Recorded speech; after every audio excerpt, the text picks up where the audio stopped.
write it together. And so that's what we did. And I think our goal with that was like, okay, this is Friday Night Lights with basketball, right? But I think where we can bring something unique is that we can tell the story from the inside out. And that was kind of our jumping off point. And so from there, we developed a script and we developed what's called a pitch. And a pitch is kind of a document that you put together. Think of it as a glorified PowerPoint presentation. And that PowerPoint presentation, that pitch, that deck, we went out to production companies, to studios, and we pitched it, quote unquote, around town, which is around LA. And we tried to generate interest, we tried to generate buzz, and we were successful. The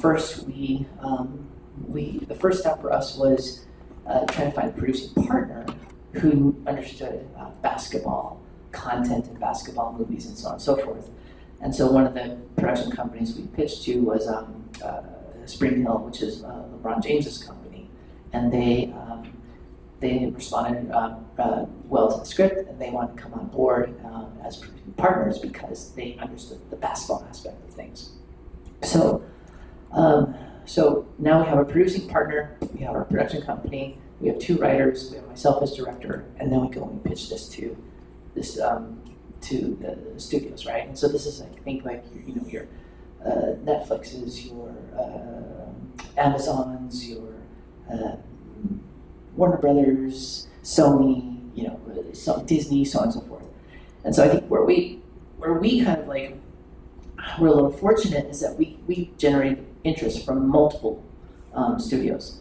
So we had initial offers from, and I'm going to back up a bit. So, and when you go in, you pitch. You go in before a studio, and I walk them through my PowerPoint presentation. I say, this is what the film is going to look like, it's what it's going to feel like, it's what it's going to sound like, and you want to quote my agent, you want to paint this movie on the back of their eyelids, right? So when they close their eyes, they can see what this movie is going to look like.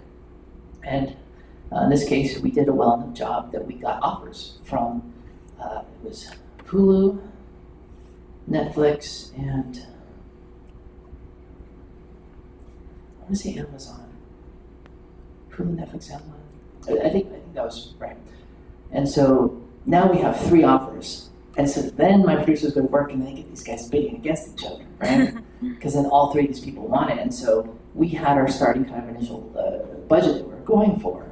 And then Hulu says, well, we'll offer this. And then Amazon comes and says, we'll offer this. And then Netflix says, we'll offer this. And that's how we're able to kind of increase our budget a little bit. And then ultimately, this is what's called a bidding war. And ultimately, Netflix won out, and we had our budget that we were able to go into production with. And that's really kind of the genesis for how the production came about. Yeah.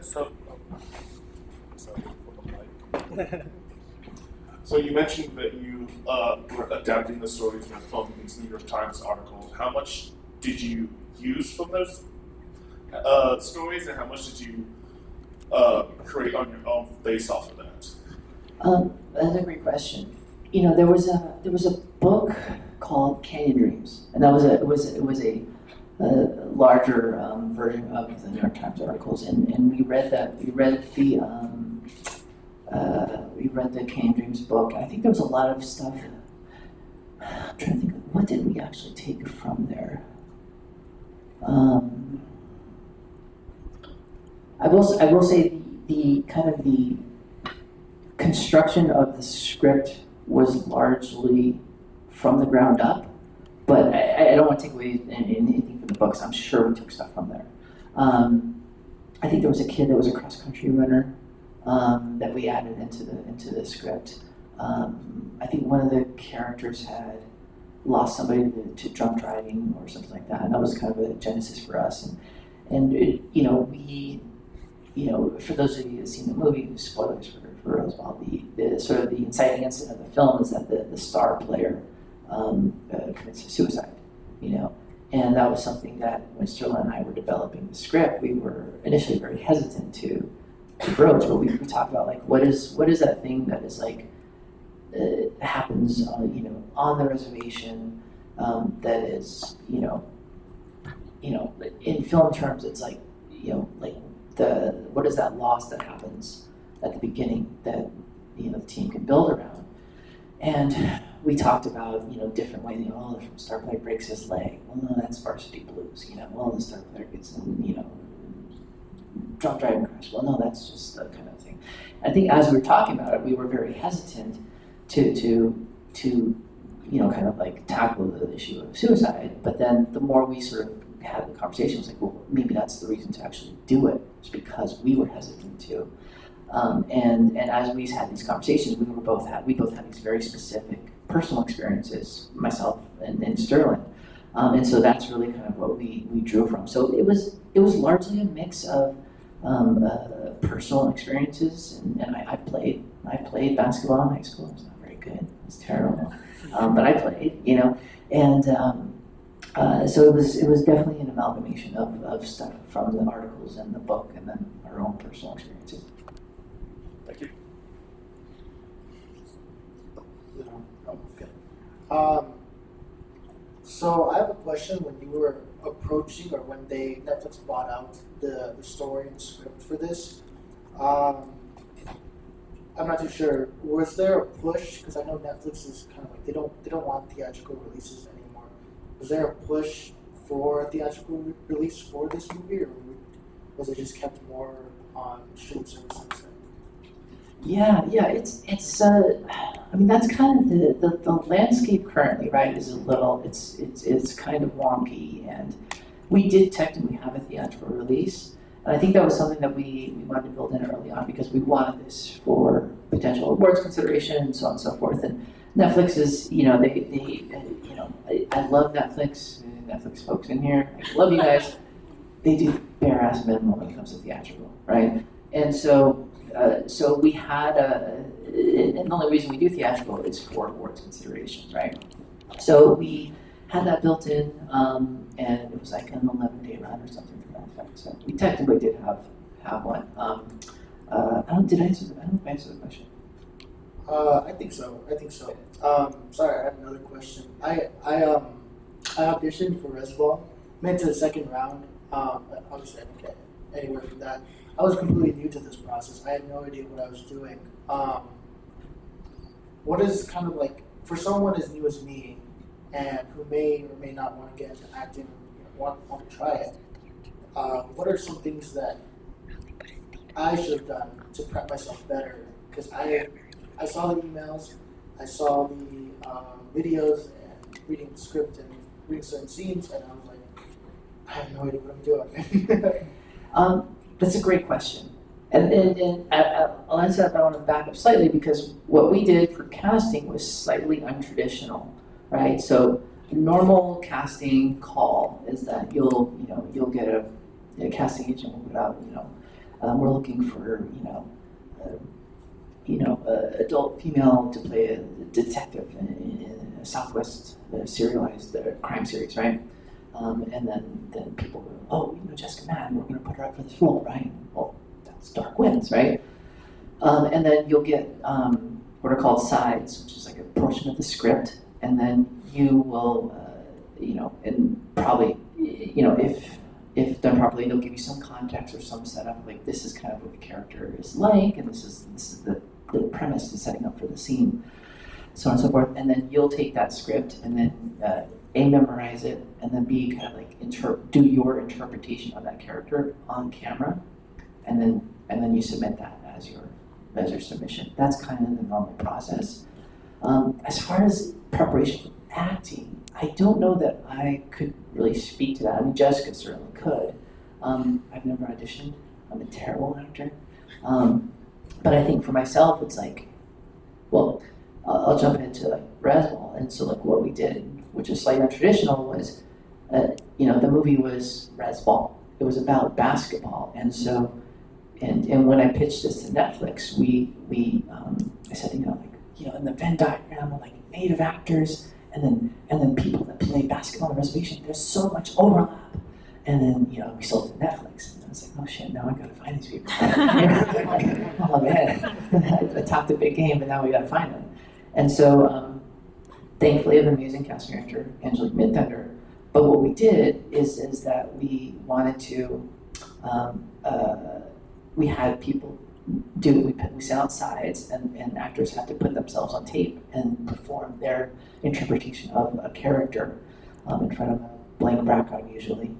But in addition to that, they also had to do 3 basketball drills, right? They had to shoot a layup, shoot a free throw, and shoot a 3-pointer. Because that's where, for myself, I'm a huge basketball fan. I play basketball myself, and nothing takes me out of the film more when you see someone that like they can't play and all this. And so we did the normal thing of like, put yourself on tape and performing these sides, but then also perform these 3 giant basketball drills, because there's you cannot fake the mechanics, the physical mechanics of something as simple as like shooting a layup. So that helped us. It was interesting because we actually thought that would weed people out. Long story short is that we got 5,000 submissions. So if you didn't make it past the first round, it was because there were so many. There was like 5,000 people for 10 spots on the team, and so we were actually blown away how many people submitted, and it actually became very tough to kind of like whittle down. But we were able to find our kind of our leads for the team. Kachai Brad, who plays Jimmy, he'd never been on a film set, but he could play. Same thing with Devin Sampson Craig, he just worked with, right? He had never been on a film set before, and it's a funny story if we have time to tell about Devin's casting session, but that's kind of the typical process. And so for us, we added this extra layer to the casting process because we wanted people that not only could they have a presence and perform on camera, but they also had to be able to play. Because we didn't have the luxury of having stunt doubles. We didn't have the luxury of having body doubles or anything like we could show like in front of you and then cut behind you and it's like a double that's like, 6'5" and blonde hair or whatever, and it's like, no, it's not gonna work. So it was a lot of extra labor up front, but hopefully for those of you who've seen the film, hopefully that basketball film is authentic enough too. Thank you.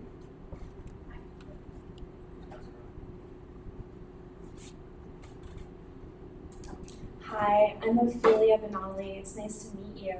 So I've done like the acting audition process. My curiosity is more about like the writer's room audition and like how you find writers tailored to your project.